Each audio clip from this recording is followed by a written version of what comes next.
Hola a todas y a todos. En este video vamos a comenzar el estudio de un contenido que es medular en la asignatura de Físico-Química. Vamos a estudiar una propiedad termodinámica que es fundamental en la descripción de los sistemas multicomponentes. Esta propiedad se llama potencial químico. Aquí en este video vamos a introducir su definición y vamos a encontrarle un sentido al nombre que se le ha dado a esta propiedad. Repito, potencial químico. Bien, recordemos que cuando tenemos una sustancia pura, la energía interna de este sistema la podemos expresar en función de la entropía y el volumen. Esto significa que la diferencial total de la energía interna puede ser expresada en términos de variaciones de la entropía y el volumen. En efecto, sabemos del primer principio de la termodinámica que esta diferencial total de la energía interna va a ser igual al producto TdS menos el producto PdV. Cuando tenemos un sistema multicomponente, la energía interna no solo va a depender de la entropía y el volumen, sino también de los números de moles de cada uno de los C componentes que tiene el sistema.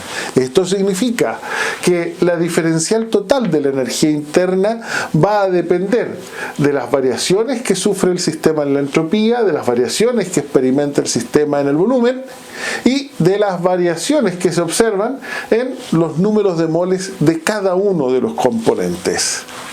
Esta suma de las derivadas parciales de la energía interna con respecto a los números de moles de los componentes la podemos escribir en forma abreviada usando el símbolo de la sumatoria.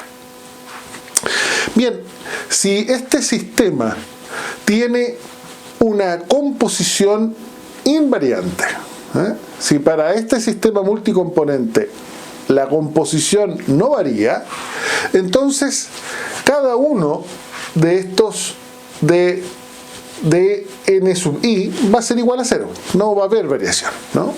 Y la expresión para la diferencial total de la energía interna va a depender solo de la entropía y el volumen.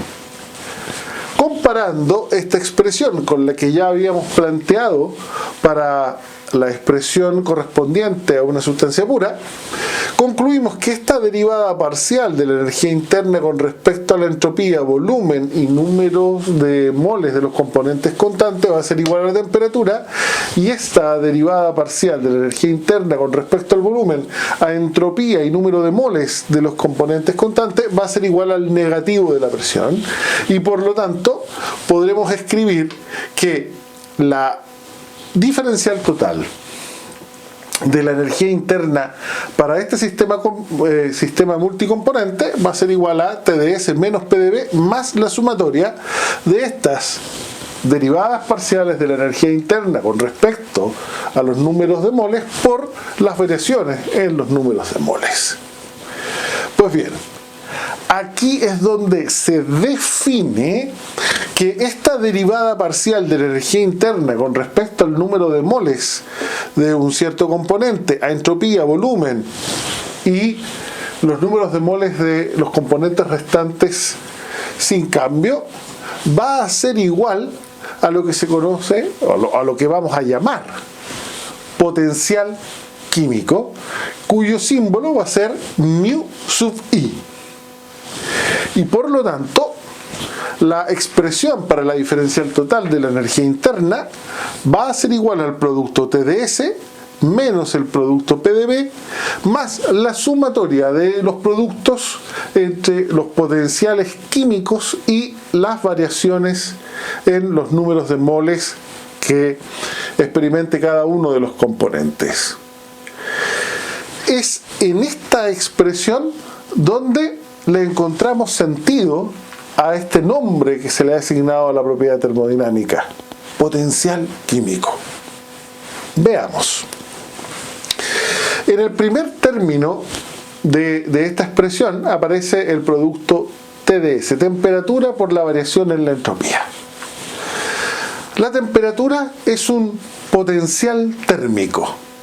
Sabemos que cuando ponemos en contacto a través de una pared diatérmica dos sistemas que están a diferente temperatura, se va a producir una transferencia de calor desde el sistema a mayor temperatura hacia el sistema que está a menor temperatura.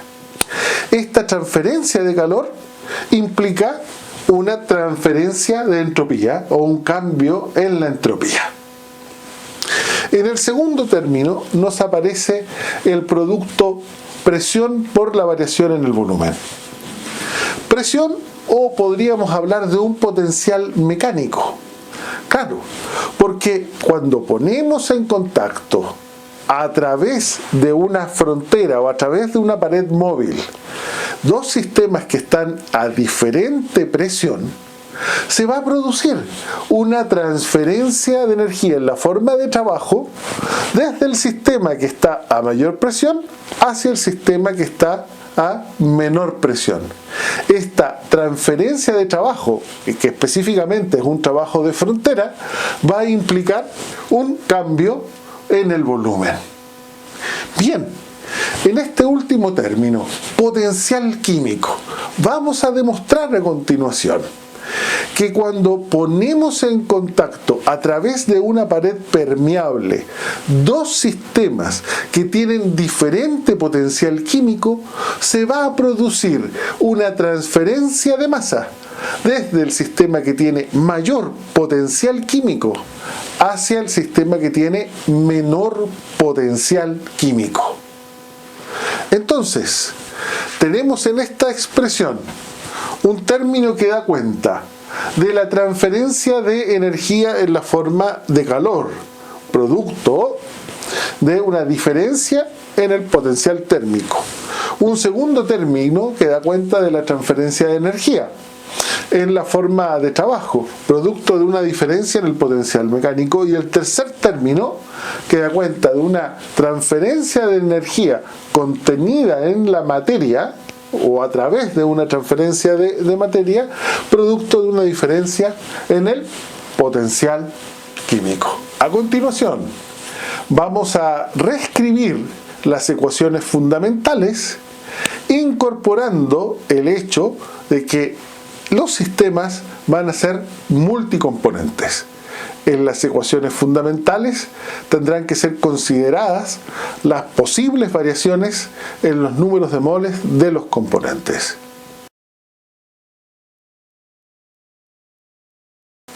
Ya vimos que la diferencial total de la energía interna iba a ser igual al producto TdS menos el producto PdV más la sumatoria de los productos entre el potencial químico de un componente por la variación en el número de moles de ese componente. Hablo de variación infinitesimal. Sabemos también que la definición de entalpía es la suma de la energía interna más el producto presión-volumen. Cuando aplicamos la derivada, derivamos, ¿no?, esa relación que define la entalpía, obtenemos que la diferencial total de la entalpía va a ser igual a dU más PdV más BDP. Aquí hemos aplicado la regla de derivada de un producto. Cuando en esta expresión reemplazamos la relación que ya habíamos obtenido para la diferencial total de la energía interna, obtenemos que dH va a ser igual al producto TdS más BDP más la sumatoria de los potenciales químicos por los diferenciales infinitesimales de los números de moles. Del cálculo, entonces concluimos que la temperatura va a ser igual a la derivada parcial de la entalpía con respecto a la entropía a presión y número de moles constante, que el volumen va a ser igual a la derivada parcial de la entalpía con respecto a la presión, a entropía y número de moles constantes, y que el potencial químico va a ser igual a la derivada parcial de la entalpía con respecto al número de moles, a entropía, presión y número de moles de los otros componentes constantes. Sabemos también que la energía libre de Helmholtz, por definición, es igual a la energía interna menos el producto temperatura-entropía. Nuevamente, de aquí obtenemos que la diferencial total para la energía libre de Helmholtz va a ser igual a dU menos TdS menos S de T. Nuevamente aplicamos regla de derivación a este producto. En esta expresión nuevamente reemplazamos aquella relación fundamental para la energía interna y obtenemos que la energía libre, la diferencial total de la energía libre de Helmholtz, va a ser igual a menos la entropía por la variación infinitesimal de la temperatura, menos el producto PdV, más la sumatoria de los potenciales químicos por las variaciones en los números de moles. Nuevamente, el cálculo nos dice entonces que el negativo de la entropía va a ser igual a la derivada parcial de la energía libre de Helmholtz con respecto a la temperatura, a volumen y número de moles constantes, que el negativo de la presión va a ser igual a la derivada parcial de la energía libre de Helmholtz con respecto al volumen, a temperatura y número de moles constantes, y que el potencial químico va a ser igual a la derivada parcial de la energía libre de Helmholtz con respecto al número de moles del componente I, a temperatura, volumen y número de moles de los otros componentes constantes. También sabemos que la energía libre de Gibbs se define como la diferencia entre la entalpía y el producto temperatura-entropía.